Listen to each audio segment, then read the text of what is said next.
to introduce to you the fabulous author, Oliver Phommavanh! Oh, hello there, Grumpy. Thanks for that. It's been a pleasure to talk to you about my latest book, The Other Christy. It's kind of loosely based on my experiences as a primary school teacher, teaching sort of like kids who are a little bit weird, a little bit shy, a little bit quiet, just like Christy there, the girl on the bottom. And I want to be a champion for those weird kids because I am also a weird person as well. Can you tell? So, I'm there for them. And, Christy she doesn't have many friends.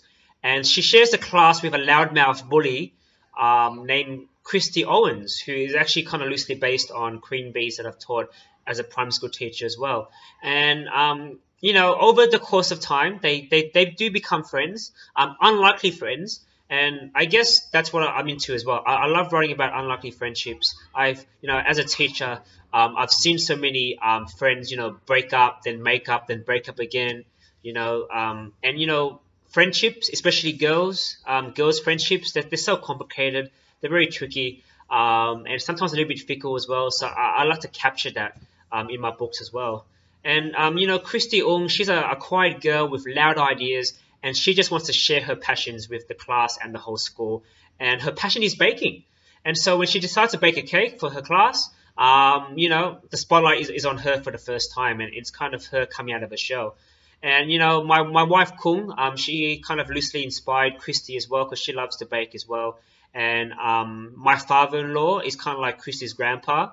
A bit of a clean freak, very ultra-hygienic. And the reason is because he came from the ordeal, the war in Cambodia, the Khmer Rouge regime. And I was a little bit hesitant about sharing his story, like Christy Grandpa's story. But after going to Cambodia last year and going to the War Memorial and the Genocide Museum, I realized that this story had to be told. And so I sort of managed to also put Christy Grandpa's journey to Australia sort of in there as well. But take heart because it's still a funny story. It's got loads of laughs. And I'm kind of like people have compared me to the Asian Morris Gleitzman, which is fair enough because I love Morris Gleitzman, and I love to tell stories that are lighthearted, very funny, but also have a slight serious tinge to them, but still heartfelt. So I'm happy to wear that tag. And look, I'm also proud to be an Asian Australian voice out there for the kids, especially the ones who are second or first generation migrant kids out there who, have settled into Australia, into a brand new country, and they're trying to make the best of both worlds. So I'm happy to do that as well. Like, I reckon we need more diverse voices, and not just mine, but I'm really excited to look at the next generation of kids out there when they grow up to be authors as well.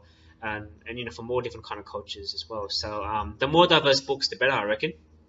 That's right.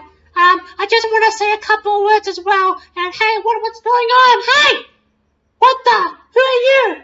I'm Grumpy, but I'm Grumpy. Does that make me the other Grumpy? I guess so. It's kind of awkward, isn't it? Yeah, it is kind of awkward. Hey, he's got a scarf and a beanie.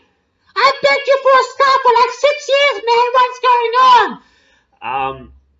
Right. Okay. Well, look, I've got something else to deal with here. But look, I hope you enjoy my book, The Other Christy, and I hope to see you very soon, perhaps at your school, speaking to lots of kids and making them laugh as well. Thank you very much.